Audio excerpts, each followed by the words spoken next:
ज़रात अगर आप लोगों को कहीं पर अच्छा लगे तो सुभान अल्लाह अल्हम्दुलिल्लाह से ज़रूर नवाजिएगा। ज़रात सुभान अल्लाह जो कहता है अल्लाह रब्बुल इज़्ज़त, उसके नाम पर सुभान अल्लाह कहने वाले के नाम पर जन्नत में एक दरख्त लगाता है। एक दरख्त जन्नत में लगाता है एक मर्तबा सुभान अल्लाह कहने से। अगर आप बार बार जितने बार सुभान अल्लाह कहेंगे तो अल्लाह रब्बुल इज़्ज़त आपके सुभान अल्लाह की इवज़ जन्नत में एक एक फलदार दरख्त लगाएगा। तो कहिए एक मर्तबा झूमकर सुभान अल्लाह।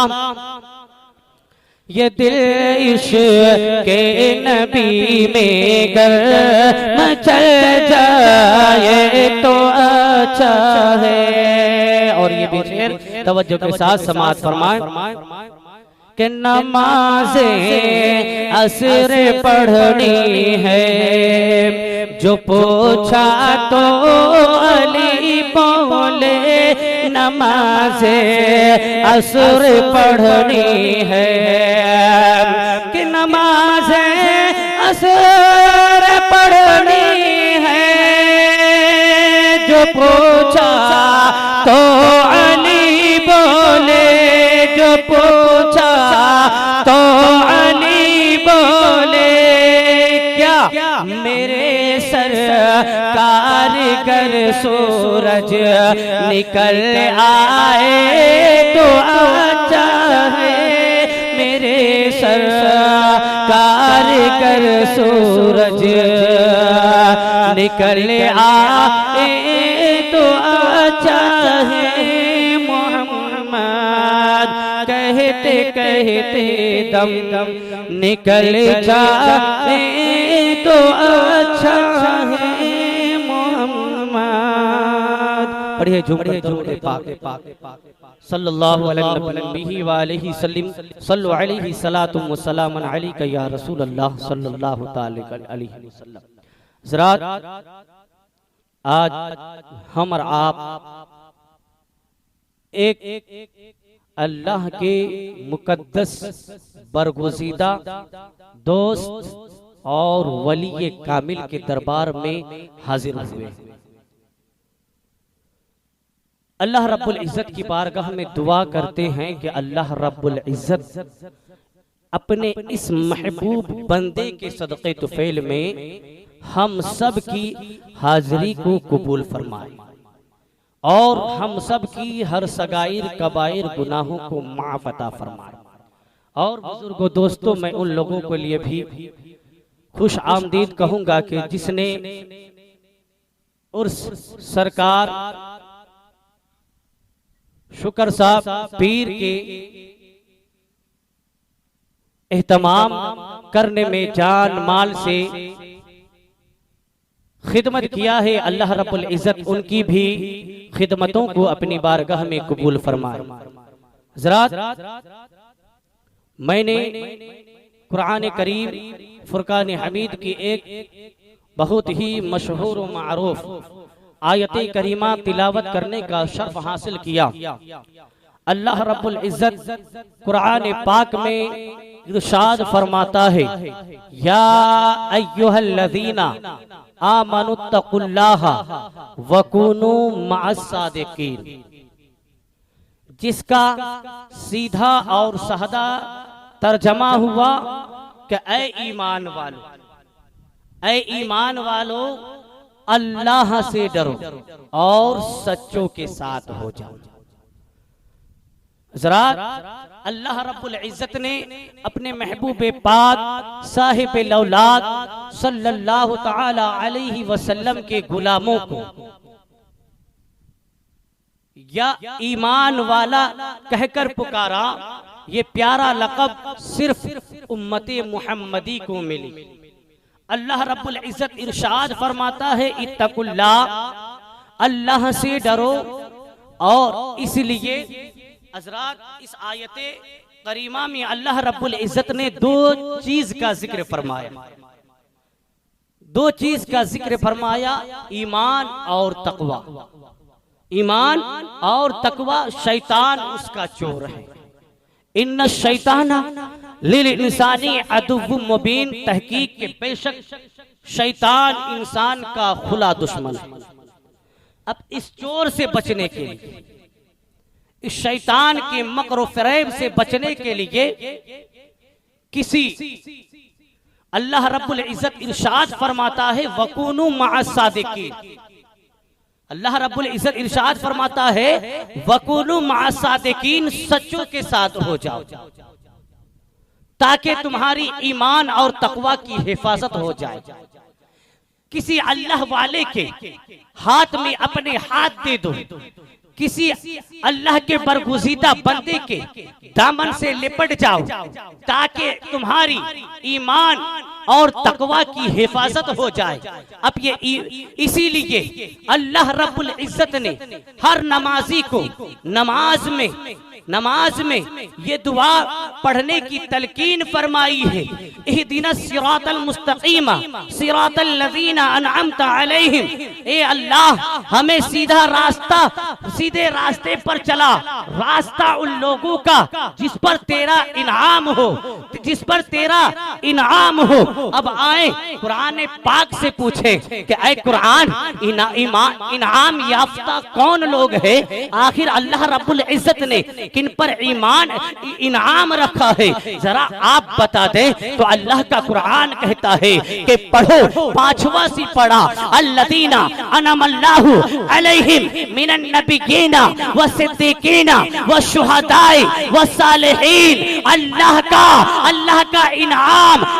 का इनाम उन बंदों पर है, यानी अल्लाह फरमाता है कि मेरा इनाम नबियों पर, सिद्दीकों पर और शुहदा पर और सालिहीन पर और औलिया अल्लाह पर है।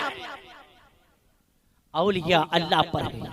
तो इन लोगों की दामन से लिपट जाए, आपके ईमान और तकवा की हिफाजत हो जाए। जरा पांच हजरात नमाज में, तो मैं उन लोगों की बात कर रहा हूं, इशारत उन लोगों, बाज हजरात नमाज में तो दुआ में अल्लाह के वली की गुलामी की दुआ मांगता, लेकिन यूं ही सलाम फेरता है तो वो अपनी वादे से फिर जाते हैं, वो अपने वादे से फिर जाते हैं। आपको पता चल गया कि कौन वो है वादा फरामोश, एहसान फरामोश, वो कौन लोग हैं। मैं उस तरफ नहीं जाना चाहता, लेकिन हम अहले सुन्नत वल जमात सुन्नी मुसलमान हैं। नमाज में जो दुआ अल्लाह की बारगाह में मांगते हैं, नमाज के बाद भी उसी दुआ पर कायम व दायम रहते हैं। और बुजुर्गों, दोस्तों, हम सुन्नियों का, हम अहले सुन्नत वल जमात की दुआ की कबूलियत का जरिया वली की मोहब्बत है, वली की मोहब्बत है। बुजुर्गों, दोस्तों, जानते हैं वली की मोहब्बत हो तो ये दुआ की दलील है, दुआ कबूल होने की दलील है। ज़रात तो मैं अर्ज कर रहा था कि कोई नेक बंदे की आप अपने हाथ को उस नेक बंदे के हाथ में दे दो ताकि आपकी ईमान व तकवा की हिफाजत हो जाए, आपकी आप ईमान होने से बच जाए, किसी मुर्शिदे कामिल की दामन को थाम ले ताकि आपकी ईमान व तकवा की हिफाजत हो जाए। इसीलिए कि बुजुर्ग दोस्तों, जब नज़ा के वक्त शैतान आता है और ईमान छीनने की कोशिश करता है, ज़रा हर एक इंसान के पास नज़ा के आलम में शैतान आता है, ईमान छीनने की कोशिश करता है। अगर उस वक्त कोई इंसान ईमान से अपने हाथ को धो बैठे तो फिर कभी कामयाब नहीं हो सकता।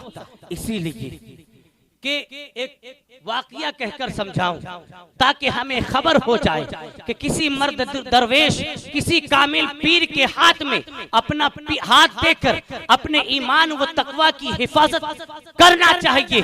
आइए मैं एक वाकया की शक्ल में आप लोगों के सामने में पेश करूं कि इमाम फखरुद्दीन राज़ी रहमतुल्लाहि ताला अलैह ये अपने वक्त की मुफक्किर भी थे और वली भी थे। आपकी नज़ा के आलम में यानी इमाम फखरुद्दीन राज़ी रहमतुल्लाहि ताला अलैह नज़ा का वक्त करीब आता है, शैतान आ जाता है।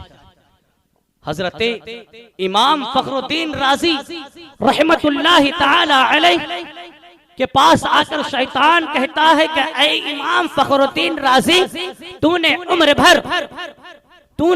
भर मुनाजिरे किए, क्या तुमने अल्लाह को पहचाना? क्या तुमने अल्लाह को जाना? तो हजरत इमाम फखरुद्दीन राज़ी रहमतुल्लाहि ताला अलैह ने फरमाया कि हाँ, मैंने अल्लाह को जाना, अल्लाह एक है। तो शैतान ने कहा कि अल्लाह एक है, तो उसका दलील क्या है? उसका दलील क्या है? हजरत इमाम फखरुद्दीन राज़ी वली कामिल दलील पेश की। वो खबीस मलकुल मौत मुअल्लिमुल मौत शैतान लईन ने हजरत इमाम फखरुद्दीन राज़ी रहमतुल्लाहि ताला अलैह की उस दलील को रद्द कर देता है। हजरत इमाम फखरुद्दीन राज़ी रहमतुल्लाहि ताला अलैह दूसरी दलीलें पेश करते हैं, लेकिन शैतान उसे भी रद्द कर देता है।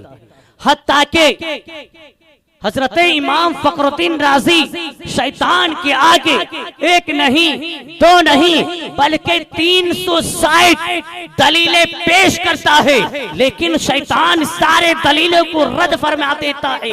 आखिरकार हजरत इमाम फखरुद्दीन राज़ी रहमतुल्लाहि ताला अलैह नज़ा के आलम में हैरान हो जाते हैं, परेशान हो जाते हैं कि मैंने इतने सारे दलीलें पेश की, लेकिन शैतान ने मरदूद ने सारी दलीलों को रद्द फरमा दिया। अब परेशानी की आलम है, दिमाग में जज्बात का तूफान है। अब ईमान को कैसे बचाया जाए, तकवा को कैसे बचाया जाए? इमाम फखरुद्दीन राज़ी परेशान है, हैरान है। तो दूरो दराज कहीं पर इमाम फखरुद्दीन राज़ी रहमतुल्लाहि ताला अलैह के पीरे कामिल हजरत नजमुद्दीन कुबरा कहीं दूरो दराज में वजू फरमा रहे थे। जब अपने मुरीद को परेशानी के आलम में देखा, परेशानी के आलम में देखा, तो दूरो दराज से पीरो मुर्शिद हजरत नजमुद्दीन कुबरा ने अपने मुरीद इमाम फखरुद्दीन राज़ी को परेशान देकर फरमाया कि ऐ इमाम फखरुद्दीन राज़ी, परेशान क्यों होते हो? परेशान होने की बात नहीं है। अगर शैतान दलील मांगता है कि अल्लाह को दलील अता करो, तो ऐ फखरुद्दीन राज़ी तू कह दे, ये क्यों नहीं कह देता कि मैं अल्लाह तबारक व तआला को बगैर किसी दलील के मैं अल्लाह को एक मानता हूं, बगैर किसी दलील के अल्लाह को एक मानता। तो हज़रात, इस बात से हमें क्या पता चला कि पीरो मुर्शिद के सदक़े तुफैल में हजरत इमाम फखरुद्दीन राज़ी रहमतुल्लाहि ताला अलैह नज़ा के आलम में उनके ईमान की हिफाजत हो गई।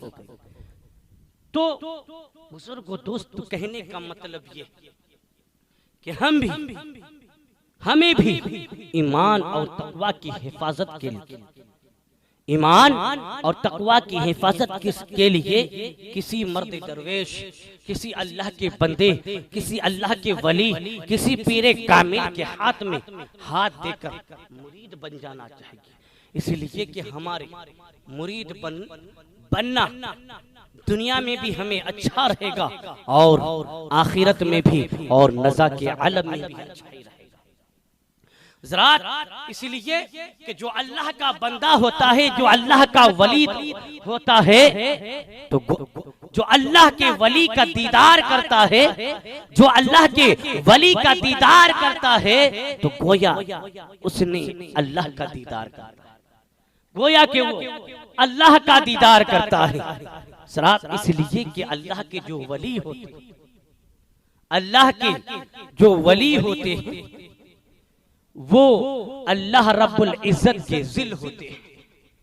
इसलिए कि वली को देखना गोया खुदा को देखना। आज हम और आप सब एक वली कामिल के दरबार में हाजिर हुए हैं, उर्स मना रहे हैं, और उसी के मौके पर ये चंद मिनट की मोहलत मिली तो आप लोगों के सामने अल्लाह के वली की शान और उनकी गुलामी करने से क्या फायदा मिलता है वो आप लोगों के सामने बयान किया। हजरात, फिर मैं अभी जो आप लोगों को कहा कि अल्लाह के वली को देखना गोया खुदा को देखना, तो आगे मैं इसे भी आप लोगों को समझाऊं कि कैसे वली को देखना, अल्लाह को देखना। एक मर्तबा हजरत बायजीद बुस्तामी रहमतुल्लाह ताला अलैह हज के लिए पैदल से जा रहे थे, पैदल जा रहे थे, पैदल जा रहे थे। ज़रात कौन? हजरत बायजीद बुस्तामी रहमतुल्लाह ताला अलैह पैदल हज के लिए जा रहे थे। रास्ते में एक फकीर खस्ता हालत में बैठा हुआ था, खस्ता हालत में फकीर बैठा हुआ था। जब हजरत बायजीद बुस्तामी की गुजर उस फकीर के करीब से हुआ, उस फकीर के बाजू से हुआ, उस फकीर के आगे से हुआ, तो फकीर ने हजरत बायजीद बुस्तामी से फरमाया कि ऐ बायजीद बुस्तामी, तू कहाँ जा रहा है? हजरत बायजीद बुस्तामी अर्ज करते कि मैं हज करने के लिए मक्का शरीफ जा रहा। तो वो फकीर ने कहा कि ऐ बायजीद बुस्तामी, तू काबा जाकर सिर्फ काबे को देखो, काबा जाकर सिर्फ तुम काबे को देखोगे, सिर्फ काबे की तवाफ करोगे, उससे अच्छा है कि मुझे देख लो और मेरी तवाफ कर लो। मुझे देख लो और मेरी तवाफ कर लो। इसलिए कि अल्लाह रब्बुल इज्जत ने अपने घर खाना काबा को सिर्फ एक मर्तबा अपना घर कहा, लेकिन अल्लाह तबारक व तआला ने अपने वली को बार बार अपने नेक बंदे कहकर बुलाया। गोया कि वली को देखना, अल्लाह को देखना, वली से मोहब्बत करना, बुजुर्गों दोस्तों, फिर हमारे लिए और क्या खुशनसीबी हो सकती है कि हम आज हजरत पीर शुक्र सा पीर बाबा की उर्स मना रहे हैं, और उसी के सिलसिले में हम सब यहाँ इकट्ठे हुए हैं, और उन्हीं की फैज़ हम पर जारी व सारी है। बुजुर्गों दोस्तों, इससे आगे और बयान करूं, एक मर्तबा झूमकर दरूद पाक पढ़ें। अल्लाहु रब्बु मुहम्मदिन सल्लल्लाहु अलैहि वसल्लम, नहनु इबाद मुहम्मदिन सल्लल्लाहु अलैहि वसल्लम, सल्लल्लाहु तआला अलैहि वसल्लम। हजरात, वली से अगर मोहब्बत रखोगे, वली से अगर प्यार करोगे, वली से अगर उल्फत करोगे, तो ये उल्फत आपको दुनिया में भी रंग बताएगा, और कब्र में भी रंग बताएगा, और मैदान महशर के दिन भी रंग बताएगा। बुजुर्गों दोस्तों, वली से मोहब्बत करना, वली के दरबार में जाना, गुनाहों को माफी कराना, बुजुर्गों दोस्तों, ये बहुत बड़ी सादतमंदी की बात है। बुजुर्गों दोस्तों, वली के दरबार में जाने से गुनाहगार की गुनाहें माफ हो जाते हैं। आप तो ये वाकया मशहूर है, सुने होंगे कि हमारे नबी सल्लल्लाहु ताला अलैहि वसल्लम की हदीस पाक है, मेरे नबी फरमाते हैं, ए अब्दुल्ला, लिख कि हजरत मूसा अलैहि सलाम का जमाना था। ये वाकया मशहूर है, कह देना चाहता कि अब्दुल्लाह लिख मूसा अलैहिस्सलाम का जमाना था। एक शख्स ने 99 कत्ल किए थे। एक शख्स 99 कत्ल, हजरात नाहक खून 99 कत्ल किए। और कुछ दिन गुजरने के बाद उसके दिल में ख्याल आया, उसके दिल में कि बात ख्याल आया कि मैं बहुत बड़ा गुनाहगार हूं, मैं बहुत बड़ा गुनाहगार हूं, सियाकार हूं, मैं बहुत जुल्म कर रहा हूं, मैं अल्लाह की बारगाह में माफी मांग लूं, अल्लाह रब्बुल इज्जत मुझे माफ फरमा दे। रात ये इरादा करके घर से निकले। रास्ते में एक राहब मिला, एक इंसान से मुलाकात हुई। वो शख्स कहने लगा उस राहिब से कि मैंने 99 कत्ल किए और मैं अल्लाह की बारगाह में तौबा करना चाहता हूं, क्या अल्लाह रब्बुल इज्जत मुझे माफ फरमाएगा, मेरी गुनाहों को बख्श देगा, मेरी खताओं को माफ फरमा देगा? तो वो राहिब ने कहा कि तू होश में आ, होश में आके तूने 99 इंसान के नाहक खून किए और तुम्हें अल्लाह की तरफ से तुम्हें गुनाहों की माफी का उम्मीद है, तुम्हें अल्लाह कभी माफ नहीं कर सकता। जब उस राहिब ने कहा कि अल्लाह तुम्हें माफ